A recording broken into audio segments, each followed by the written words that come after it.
Ahora sí, vamos compartiendo la pantalla.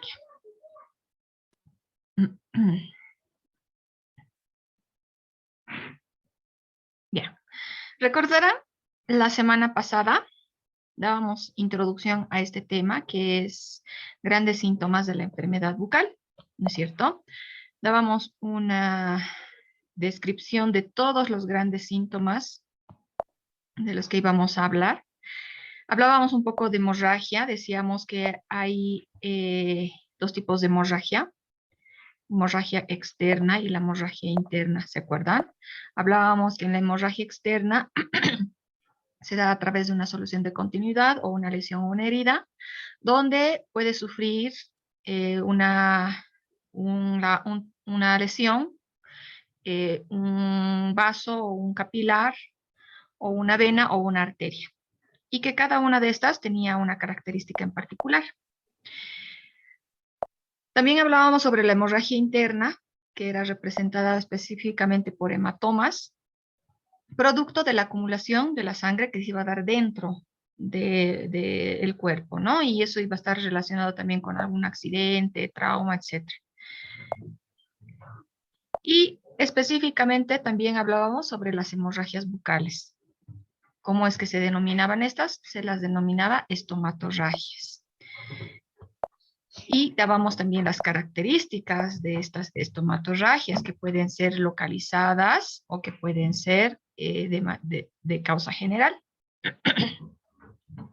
Dentro de las localizadas, hablábamos de que eran muy variadas, que podían provenir de las exodoncias, de las gingivitis, de traumatismos a nivel de cavidad bucal, o tal vez con el consumo de algunos fármacos, como eran los citotóxicos, o por presencia de tumores malignos. Y en las hemorragias de causa general, las relacionábamos íntimamente con las enfermedades hematológicas, entre ellas hemofilia, la púrpura de Werloff, escorbuto, leucemias y las dispoproteíneas, ¿no? Entonces decíamos también una descripción sobre lo que son las sobre lo que son las gingivorragias, las extracciones dentales, que estas entran dentro de lo que son las hemorragias de tipo local. Hablábamos un poco sobre los tumores, el uso de citostáticos, que son fármacos que se utilizan para controlar las enfermedades de origen cancerígenas, pero que también repercutían a nivel de lo que era la mucosa en cavidad bucal, que podía fácilmente realizarse a través de un roce o un ligero golpe, una lesión, y que esta puede desencadenar en una hemorragia. Luego los traumatismos, aquellos accidentes también que jugaban un papel importante en cuanto a lo que son hemorragias en cavidad bucal. De manera general, hablábamos un poco sobre la hemofilia y las características que tiene para poder diferenciar entre hemofilia, que era el tiempo de coagulación prolongado, y también hablábamos sobre la enfermedad de Werloff, que ahí se veía afectado el tiempo de sangría, ¿eh? Entonces, para que podamos reconocer una y otra y las características clínicas que se encontraban en cavidad bucal de estas enfermedades. También tocábamos un poquito de la leucemia y la relacionábamos también con la administración o la terapia farmacológica a través de los citotóxicos, que decíamos que estos fármacos podían generar hemorragias y púrpuras en cavidad bucal. Y importante también el diagnóstico diferencial, ¿no? Saber en qué casos se da la hemorragia nasal y cómo se la denomina. Decíamos que la hemorragia nasal se la denomina epistaxis, la hemorragia broncopulmonar, hemoptisis, y la hemorragia gástrica, hematemesis. Sobre la tumefacción decíamos que es un aumento de volumen que no está dentro de lo que es lo que denominamos normalidad, que cuando nosotros vemos un aumento de volumen en cualquier región de cabeza y cuello y de cavidad bucal, tiene que llamar nuestra atención, ¿no es cierto? ¿Por qué? Porque es un síntoma semiológico de gran valor. Este aumento de volumen, como son las tumefacciones, pueden estar relacionados con procesos inflamatorios, con procesos abscedosos de origen infeccioso, que estén en relación con alguna pieza dentaria, o simplemente con alguna estructura en torno a lo que es cavidad bucal.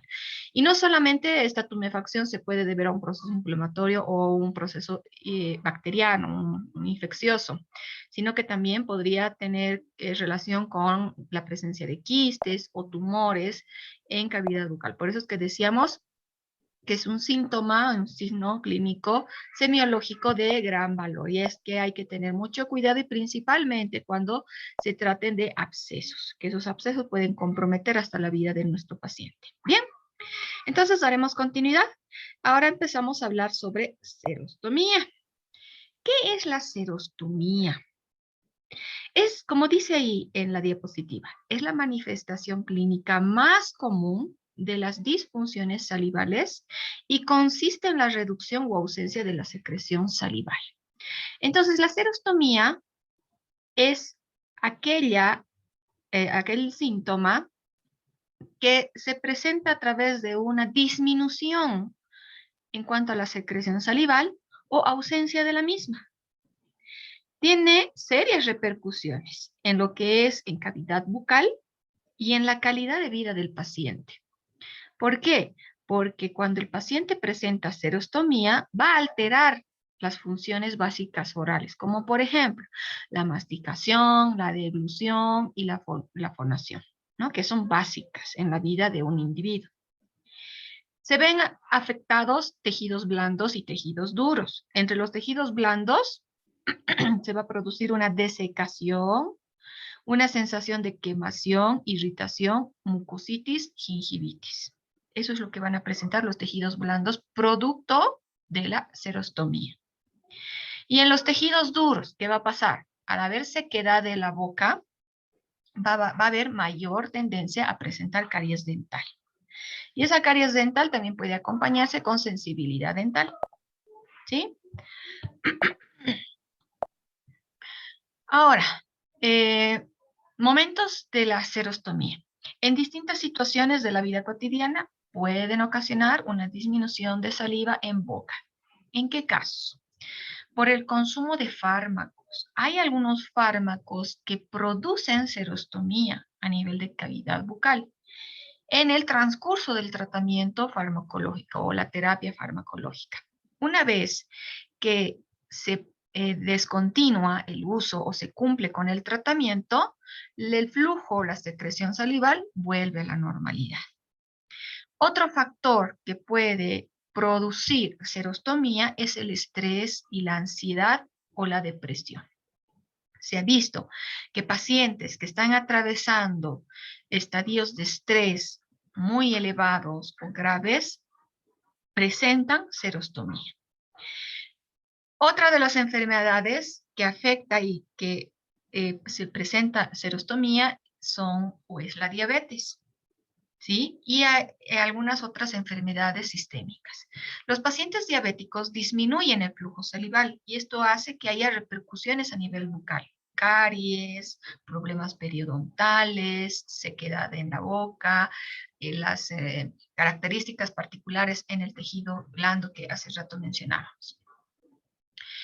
Pacientes en tratamiento con radioterapia, aquellos pacientitos que hacen quimioterapia o radioterapia también presentan serostomía. Es por eso que los médicos de cabecera les ponen en sobreaviso que van a atravesar por esta situación, ¿sí? Una disminución del flujo salival.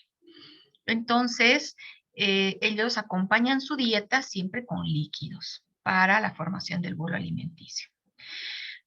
Una dieta desequilibrada también provoca serostomía. Por ejemplo, que no consuma la cantidad o cantidades adecuadas de agua. El consumo del tabaco y el alcohol también tienen un efecto a nivel de lo que son las glándulas salivales mayores y menores, provocando una disminución en la secreción salival. La edad avanzada, se ha visto que los adultos mayores, nuestros abuelitos, también esto por efectos de metabolismo, es por motivos específicamente del metabolismo, sabemos muy bien que también el metabolismo presenta ya un grado de, vejez, no es lo mismo que era como hace años atrás.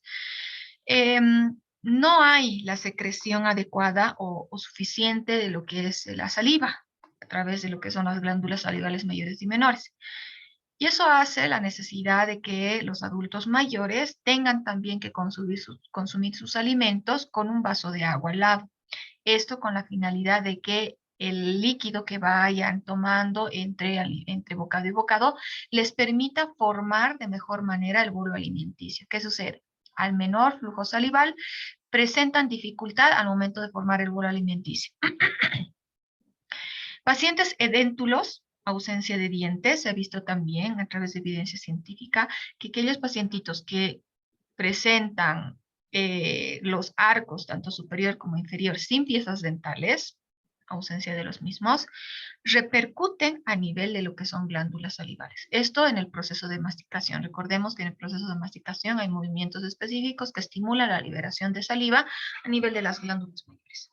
Y el hecho de hablar en público, hay personas que se dedican a hablar, practican oratoria y hablan 3, 4, 5, 6 horas de manera continua, y eso también hace que haya cierto grado de xerostomía en cavidad bucal.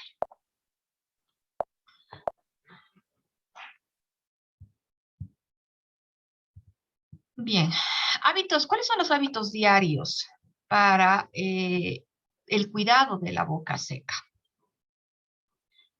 Permítanme, voy a ir admitiendo a algunos compañeros que están entrando. Ya, bien. Bueno, uno de ellos es mantener una correcta higiene bucal, es importante, ¿sí?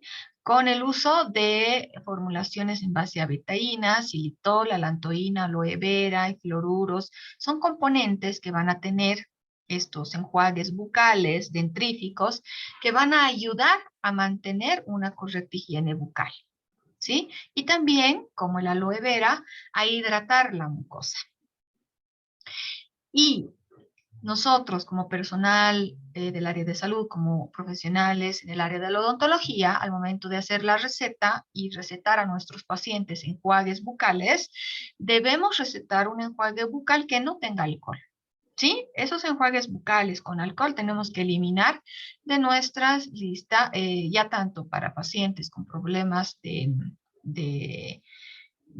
flujo salival, tanto también como para los pacientes de manera general. Entonces, siempre nosotros debemos evitar enjuagues bucales que contengan alcohol. Luego, que el paciente tenga una adecuada ingesta de agua. Sabemos bien que se debe consumir 2 litros al día, pero esos 2 litros al día tienen que estar fraccionados en vasos, ¿no es cierto? Generalmente nosotros recetamos 8 vasos al día. Esos vasos podemos recetarlos que pueda tomar un vaso cada 2 horas. Luego, humedecerse los labios frecuentemente. Podemos recetar la ayuda con vaselina sólida, que pueda utilizar vaselina sólida a nuestros pacientes, o que se pueda comprar también de las farmacias esos chapstick, que son también muy buenos para lo que es la humectación de los labios. En cuanto a las medidas dietéticas especiales, tenemos que indicar a los pacientes evitar alimentos secos, pegajosos, picantes, ácidos, salados y a temperaturas extremas. ¿Qué quiere decir? O muy calientes o muy fríos. Evitar productos con azúcares refinados. Mejor si excluimos de lo que es la dieta el azúcar refinada, la sacarosa, y reemplazamos esta por edulcorantes o el xilitol, que también es muy bueno. Consumir quesos curados y consumir vegetales y frutas. Esto también va a permitir de que la buena dieta genere un equilibrio en lo que es el cuerpo de nuestro paciente. Y lo contrario encontramos a cialorrea, lo contrario al anterior, ¿sí? ¿Qué es la cialorrea? La cialorrea viene a ser la producción excesiva de saliva. ¿Cómo también se la conoce la cialorrea? Se la conoce como tialismo. A la cialorrea también se la conoce como tialismo. Significa exceso de salivación. Voy a ir admitiendo aquí, disculpe, por favor, vamos a ingresar. Ya. Ahora sí.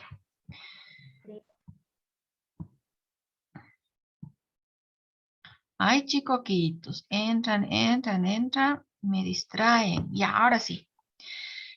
¿Cómo también denominamos a la cialorrea? Babeo, ¿sí? Babeo y también como hipersecreción salival. Entonces, Cuando hablamos de cialorrea, que es la producción excesiva de saliva, también la podemos denominar como tialismo, que les decía que era el exceso de salivación. También podemos denominarla babeo o podemos denominarla también hipersecreción salival, ¿sí?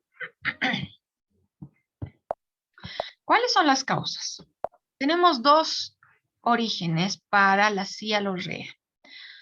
Una es la fisiológica, de origen fisiológico, y la otra es de origen patológico.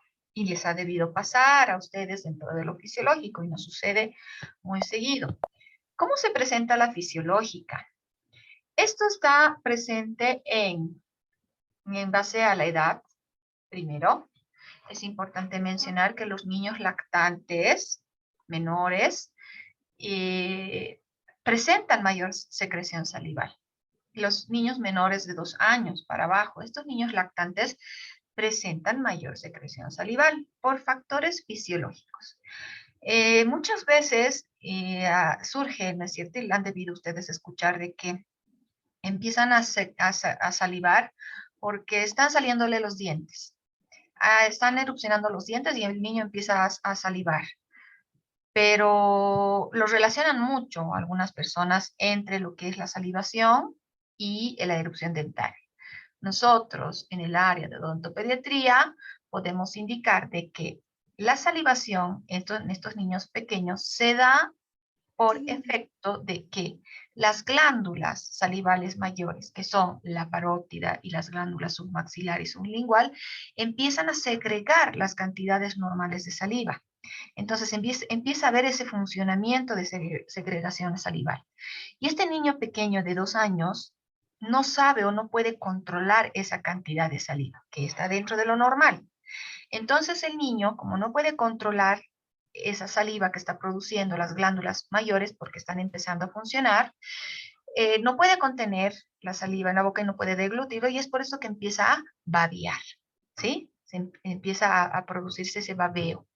Una vez que el niño va controlando este proceso, el niño ya va a ir tragando su saliva y va a dejar de babear, va a dejar de observarse ese flujo salival.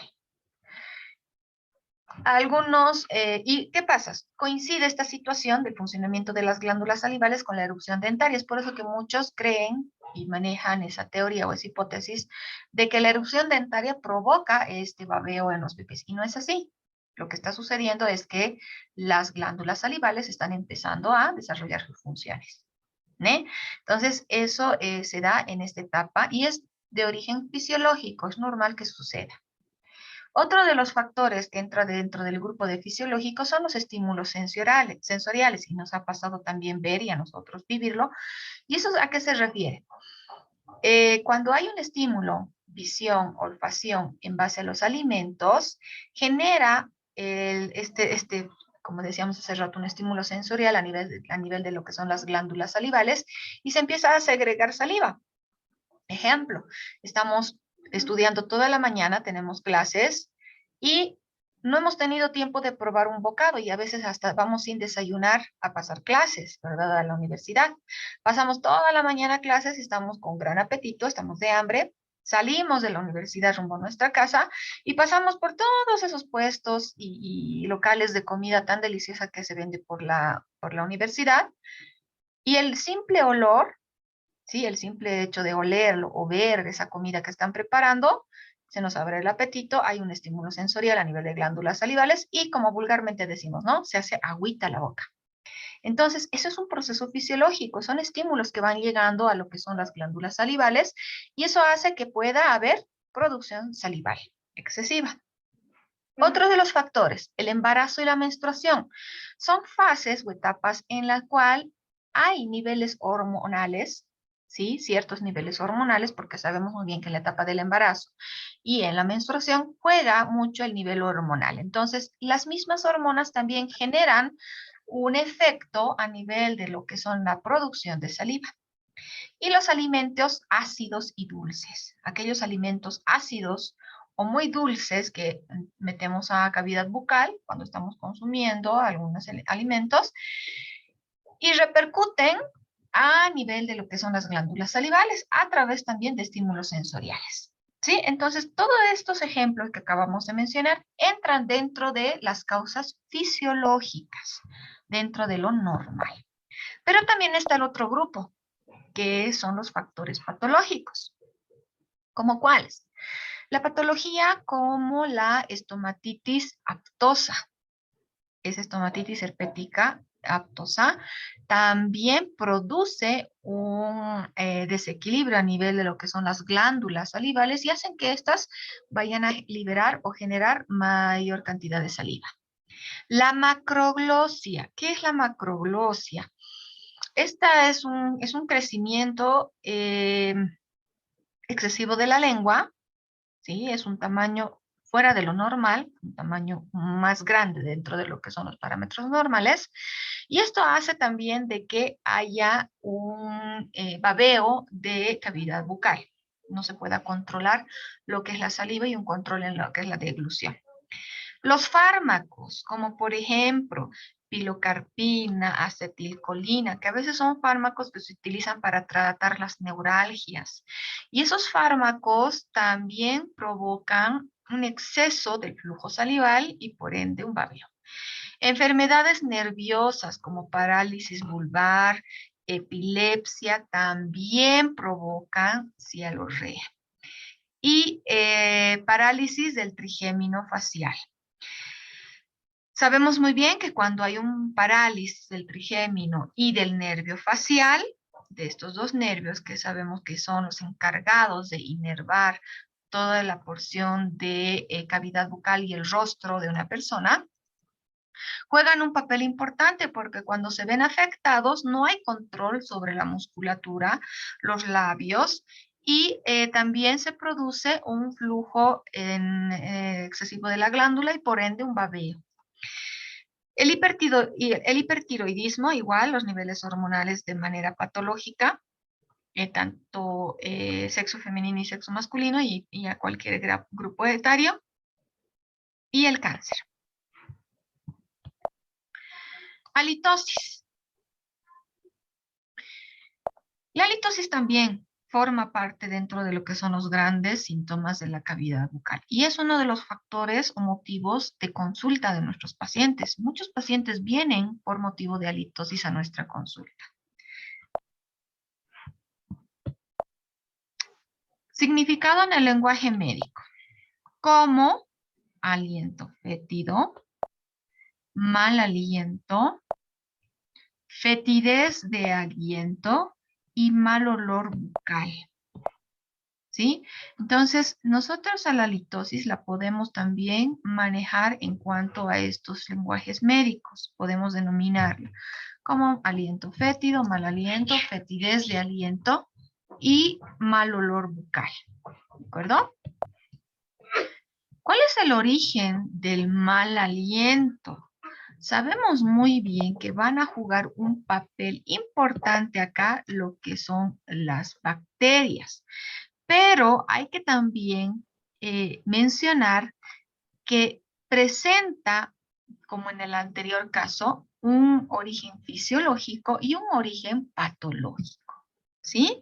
Entonces, antes de entrar a lo que son la parte patológica en cuanto a la presencia de bacterias, es importante también mencionar que fisiológicamente se puede dar el mal aliento. Eso para que nosotros podamos saber y poder orientar y explicar a nuestros pacientes una vez que hayamos definido y identificado el origen.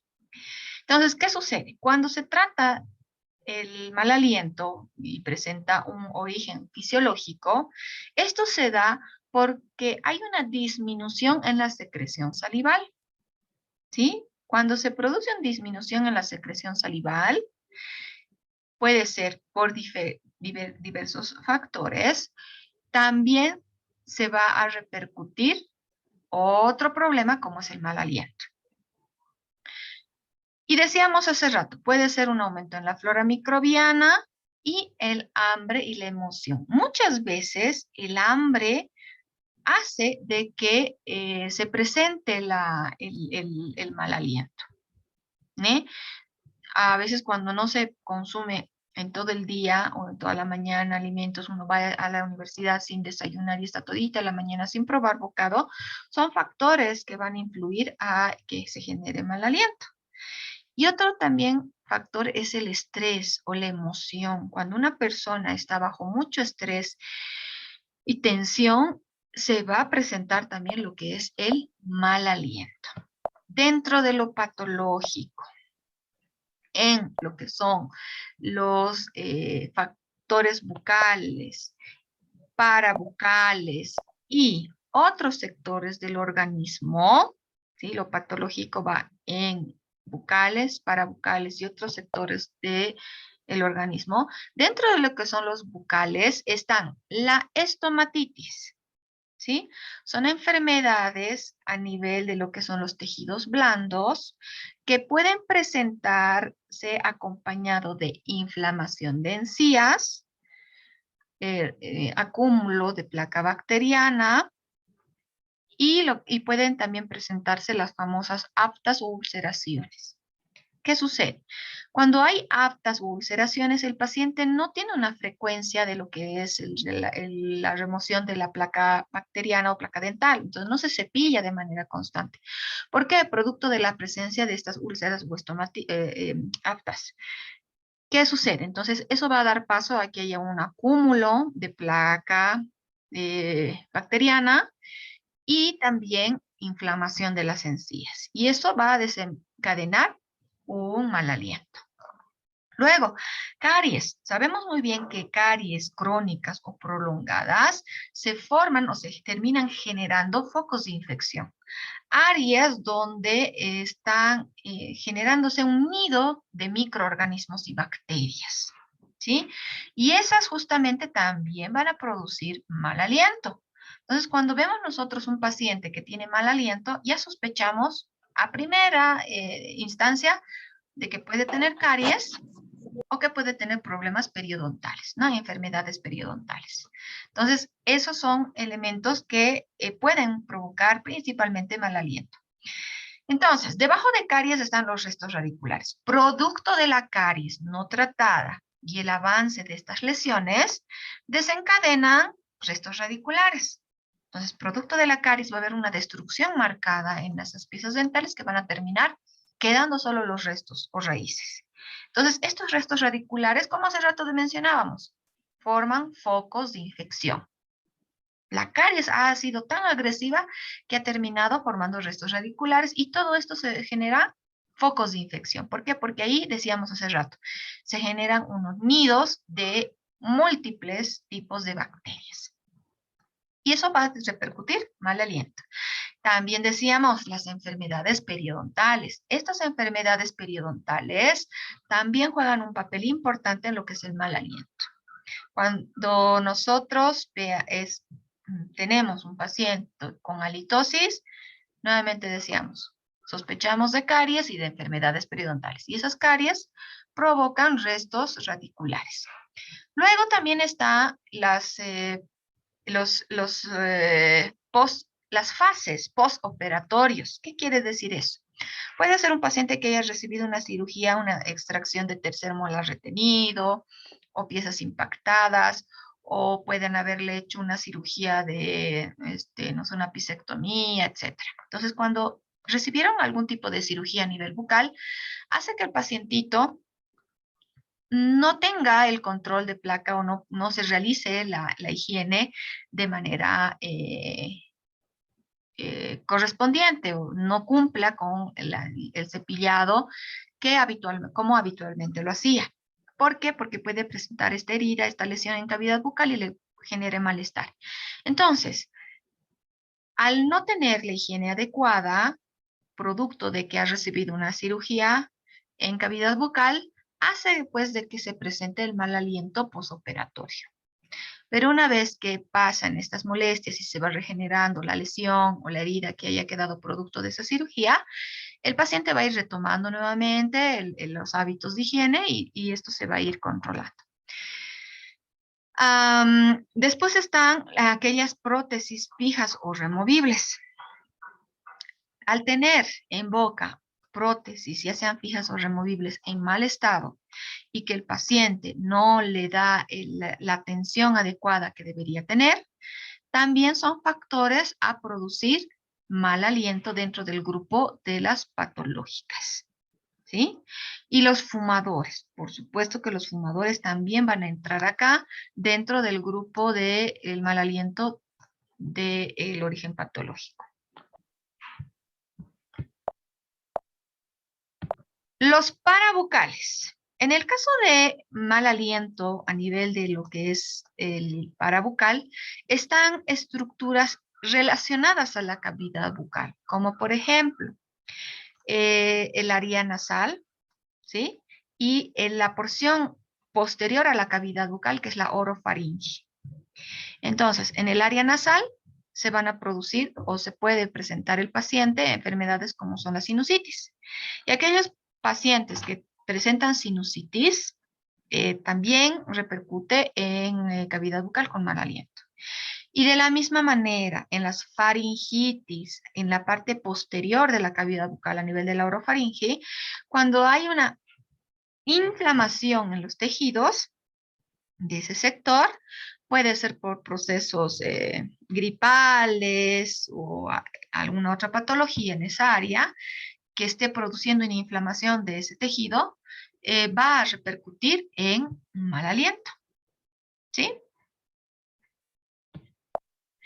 Y dentro de lo que son los otros sectores del organismo, son afecciones broncopulmonares, aquellos pacientes que tengan problemas en los pulmones, pueden ser infecciones crónicas o agudas. Luego está el estreñimiento, repercute a nivel bucal también ya cuando hay problemas gástricos. La diabetes, enfermedades sistémicas que hace rato decíamos que pueden repercutir o afectar estructuras en cavidad bucal. La disminución de la saliva, eso hace que también haya mal aliento. Anemias, pacientes con anemias, pacientes que presenten o que sufran de alcoholismo, y también la alimentación.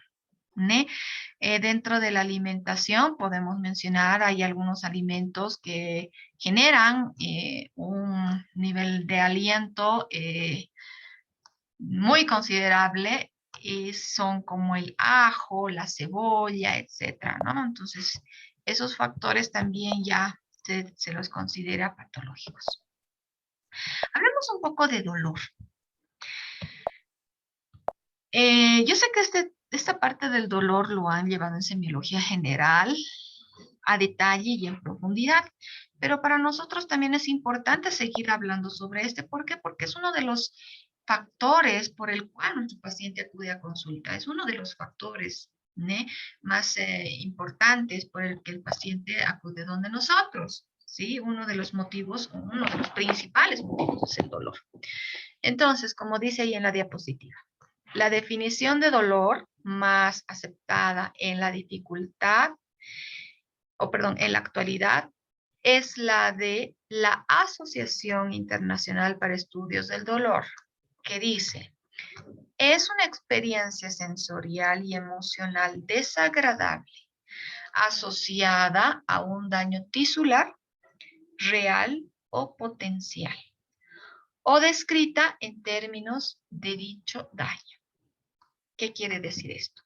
Que no es normal que una persona presente dolor, ¿sí?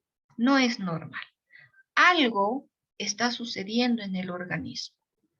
Se está presentando algún daño en el organismo, ¿sí? Y esta experiencia sensorial para el paciente se presenta como una experiencia sensorial desagradable. Es una experiencia desagradable el dolor para el paciente. Y como dice ahí, el dolor es una señal del sistema nervioso de que algo no anda bien. Cuando nosotros sufrimos o presentamos un dolor en específico de algún área o estructura o a nivel general, o el paciente viene con referencia o referenciando que presenta dolor, es que algo está sucediendo. ¿sí? Porque el sistema nervioso está gritando de que algo no está andando bien en el cuerpo. ¿Cuáles son las características del dolor? Bueno, entonces, el dolor por la sensación se puede presentar verdadero o disestésico. Ahorita vamos a hablar sobre las disestesias, en qué consisten, ¿sí? Entonces, tenemos en cuanto a la sensación del dolor, o puede ser verdadero o puede ser disestésico. Por la intensidad, el dolor se va a clasificar en hiperalgésico o hipoalgésico. Recordemos que el término hiper significa mucho, alto, y el término hipo es bajo o poco. Por la periodicidad, el dolor puede ser intermitente o puede ser continuo. Por el horario, puede ser diurno o nocturno, o ambos. Porque a veces el paciente te va a referir o que le duele en el día, o que le ha dolido en la noche, o te puede decir que es ambos, que le duele en el día y en la noche, ¿sí? Por su vinculación, podemos indicar al dolor en relación a algún factor, ¿sí? Que se encuentre relacionado. Puede ser la menstruación, puede ser la alimentación, puede ser la deglución, etc. Por el momento de su aparición, prelesional, lesional o postlesional. Por su localización, puede ser localizado, puede ser difuso, puede ser irradiado, puede ser superficial o profundo. Y por su asociación, a veces están asociados y no asociados. Esto más va en relación a algún efecto, algo que el paciente haga para que se inicie el dolor, ¿sí? A veces asociamos con algún elemento en particular para que se presente el dolor. Como por ejemplo subir las gradas y representa o refiere dolor en las rodillas, y eso lo asociamos a que al momento de subir hay mayor fuerza, mayor ejercicio o movimiento a nivel de las rodillas, y eso puede ser lo que genere el dolor. Y lo asociamos, ¿verdad? El dolor en la mucosa bucal. Ahora, eso es importante también hablar sobre el dolor a nivel de mucosa bucal. Las afecciones de la mucosa bucal pueden provocar dolor, ¿sí? Se denominan estomatodinia, o entre paréntesis, algias, que es un dolor, y estas pueden ser difusas. Entonces, ¿puede haber dolor en la mucosa bucal? Sí, puede haber. Y se las denomina estomatodinias, y estas pueden ser también difusas. Localizadas, como por ejemplo a nivel de la lengua, que es la que se denomina glosodinia. Puede ser el dolor a nivel de la encía, que se la denomina uliodinia. Puede haber dolor a nivel de los labios, que se la denomina queilodinia.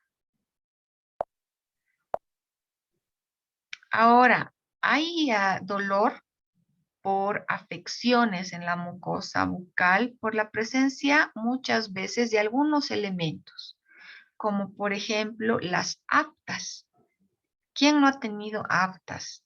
Sí, son producto de las estomatitis herpéticas, que en un principio, cuando la primera vez que aparecen son las primarias, y después ya se denominan recurrentes.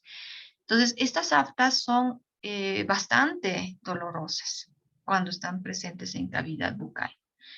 Y también los tumores malignos presentan gran grado de dolor. Las ulceraciones que se parecen a las aftas, pero presentan una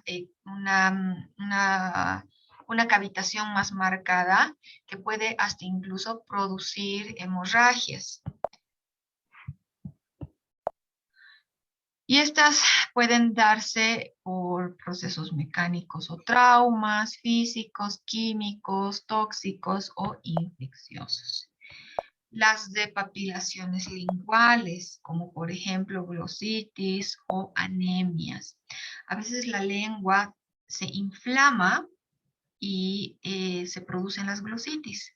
Y eso va en relación a una despapilación, ¿sí? Empiezan a producir una alteración a nivel de lo que es el epitelio de especialización de las pupilas linguales y eso va acompañado de una glositis. Y eso es una manifestación de dolor también muy marcada. Y las afecciones vesiculares, como por ejemplo el herpes, ¿no? Hace rato hablábamos de esa también. Las afecciones ampollares. Hay también algunas ampollas se forman en cavidad bucal. Estas son los eritemas, pemphigo, líquen ampollar. En la lengua geográfica también y los abscesos, flemones psíquicos, prótesis dentales también pueden ser factores para que se presente algún tipo de dolor a nivel de la mucosa. Diagnósticos diferenciales. Tenemos que diferenciar dolores de origen dentario y paradentario, ¿sí? Porque a veces una pieza dental es la que va a generar el dolor en cavidad bucal. Pero hay otras situaciones también que hay factores paradentarios. ¿Qué quiere decir eso? Puede ser el mismo maxilar o alguna fisura que haya por ahí, etcétera. Entonces, eso también tenemos que saber diferenciar. ¿Y eso cómo lo vamos a hacer? A través de un adecuado examen clínico. Luego, los dolores de origen sinusal. Cuando a veces hay problemas sinusales, y específicamente los senos maxilares,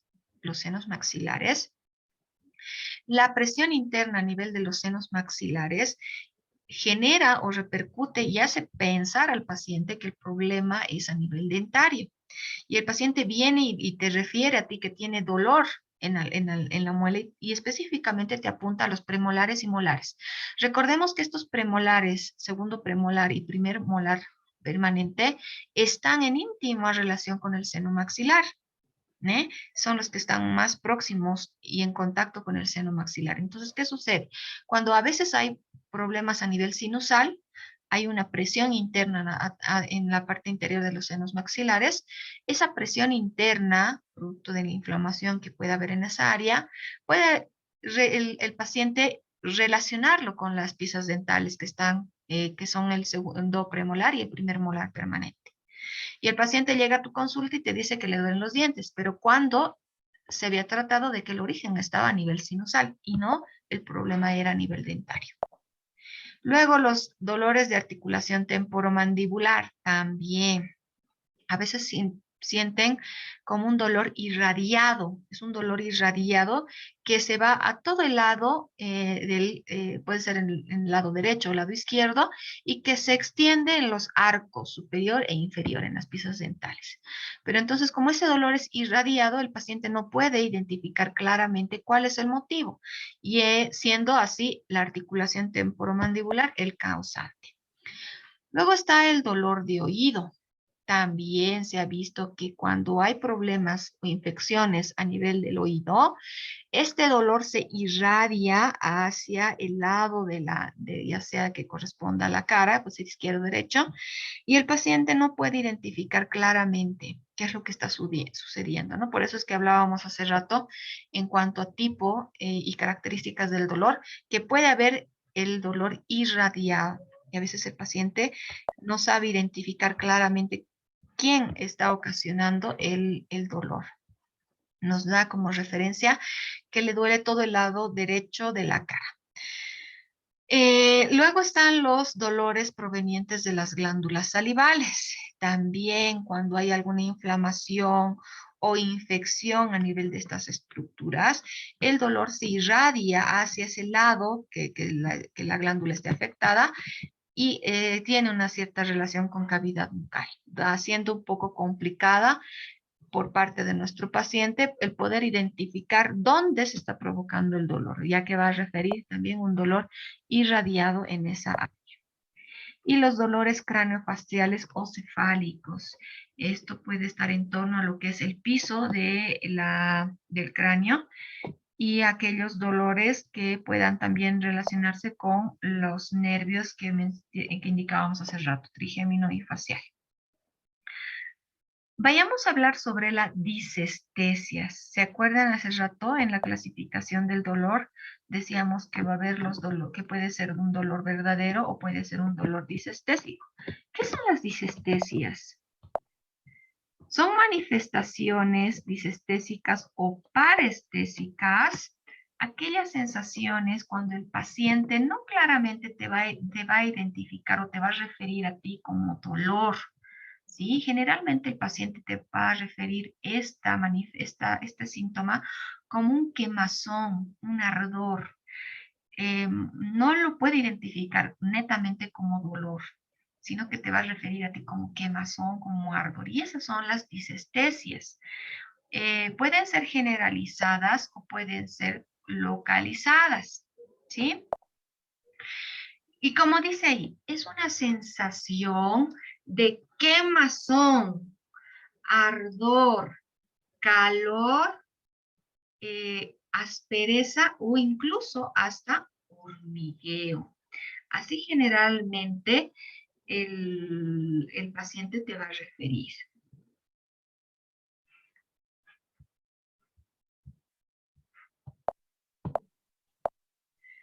¿Dónde se van a presentar? Puede presentarse en la lengua. ¿Sí? La lengua es una de las principales estructuras que el paciente refiere. Puede estar también a nivel de los bordes, tercio, medio y anterior. ¿Quiénes generalmente presentan? Los pacientes diabéticos. ¿Sí?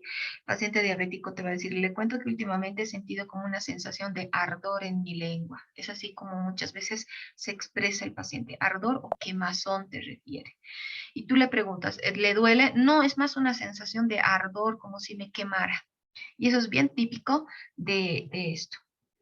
También se presenta en la mucosa yugal. Entonces, la lengua, la mucosa yugal y las encías, ojo, la lengua, la mucosa yugal y las encías son las estructuras que dan como referencia esta sensación.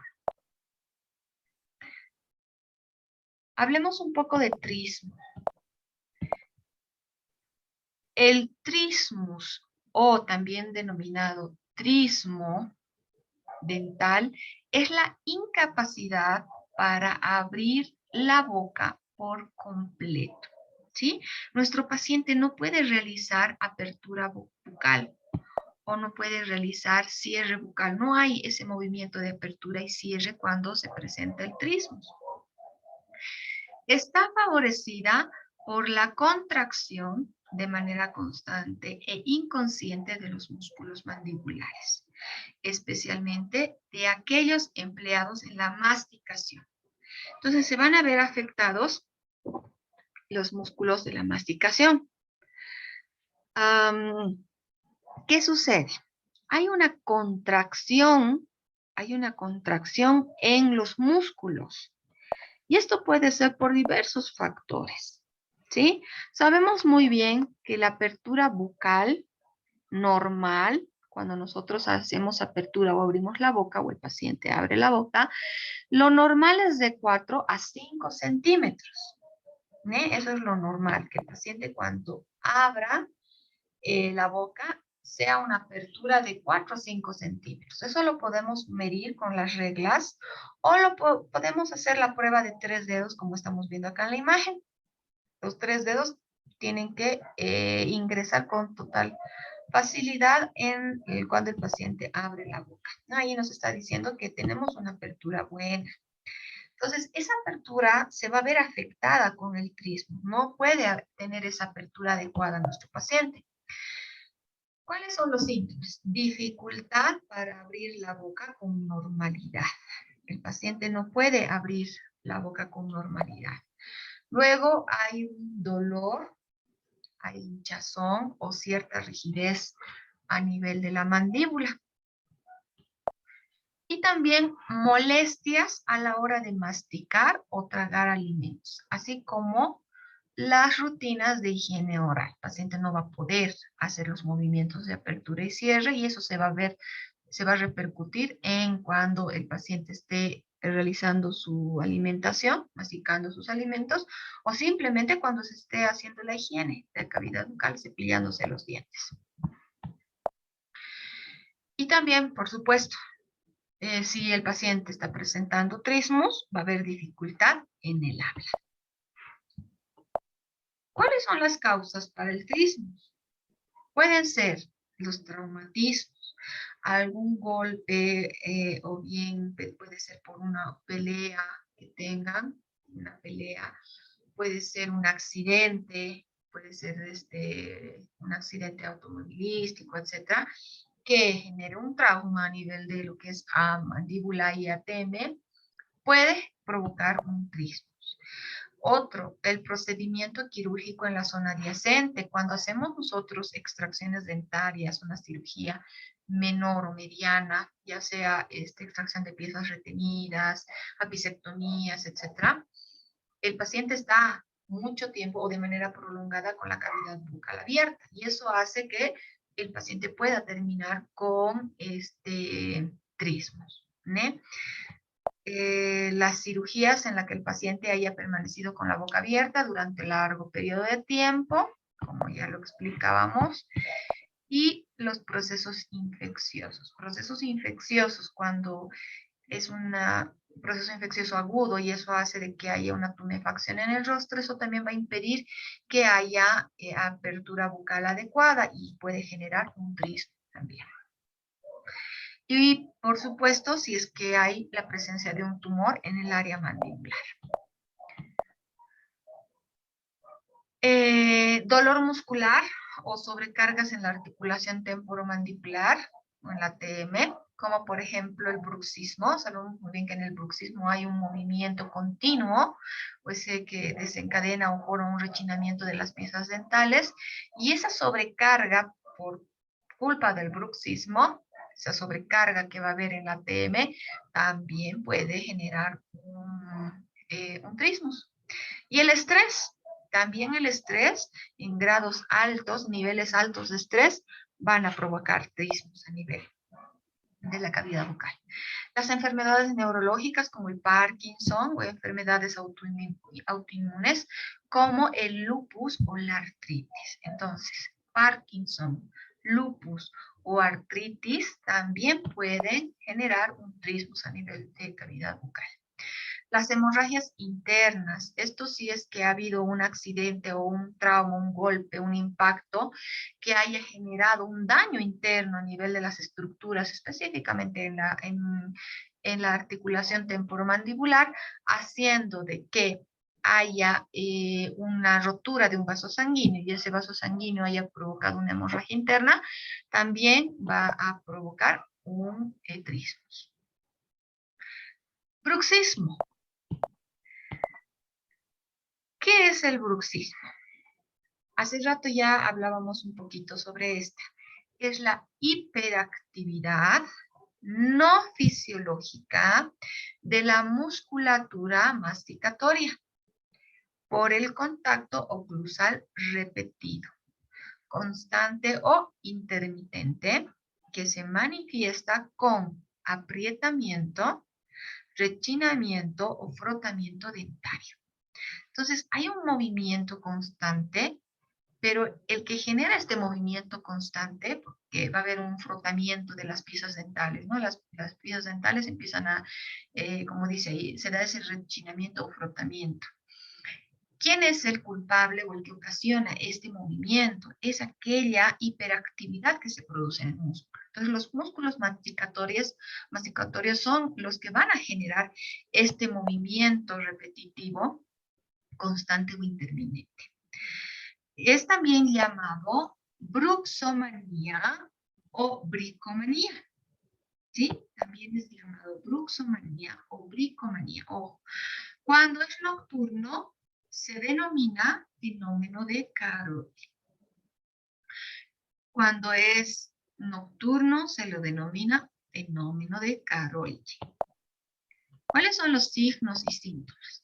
Dolor muscular. El paciente va a tener un cansancio y un dolor a nivel de los músculos masticatorios. Los principales, maceteros y temporales, ya que estos dos son los que generan mucho más el proceso, el trabajo en cuanto a lo que son los movimientos de masticación. Y es precisamente estos músculos que son los que se activan para que haya este movimiento involuntario. La apertura bucal limitada, este movimiento más que todo inconsciente. La apertura bucal limitada al despertar, el paciente va a despertar y no va a poder abrir con normalidad la boca, sí va a haber cierta dificultad al momento de abrir y limitación. Luego, el efecto más indeseado en las piezas dentarias, producto del constante frotamiento, que es la abrasión dentaria. ¿Sí? Va a haber abrasión en las superficies dentales. Algunas piezas dentales, incluso las posteriores, perdiendo hasta su anatomía característica. Producto de este continuo movimiento y activación de estas fibras musculares, hay reabsorción ósea, cortical, vertical. Entonces, el tejido óseo que está sosteniendo o agarrando las piezas dentales empieza a reabsorberse. Y no solamente el tejido óseo se va a ver afectado, sino que también el ligamento periodontal. ¿Y qué va a pasar con el ligamento periodontal? Se va a ensanchar. Ahora, con la pérdida ósea cortical y el ensanchamiento del ligamento, se va a dar paso a la movilidad dentaria, como dice ahí, movilidad y desplazamiento. Entonces va a empezar a presentarse movilidad a nivel de las piezas dentales. Y dolor en la articulación. Esta contracción muscular que va a haber de manera continua va a generar y repercutir a nivel de TAM. Y el paciente va a manifestar presencia de dolor. ¿Sí? Bueno, muchas gracias. Les agradezco mucho la atención brindada por parte de cada uno de ustedes. De todas maneras, yo lo voy a subir este video para que ustedes puedan copiar con más calma y escuchar todo lo que hemos hablado, ¿sí? Haya o no haya la cantidad necesaria, lo voy a subir para que puedan tener como material de apoyo, ¿de acuerdo? Les deseo mucho éxito para esta gestión, mucha bendición para cada uno de ustedes y sus familias, que siempre, bueno, nuestro Padre Celestial, Dios y Jesucristo, su Hijo, los cuide y los proteja, ¿no? Nos mantenga libres de cualquier enfermedad y de toda maldad. ¿Sí? Muchas gracias por su atención y hasta una próxima oportunidad. Bueno.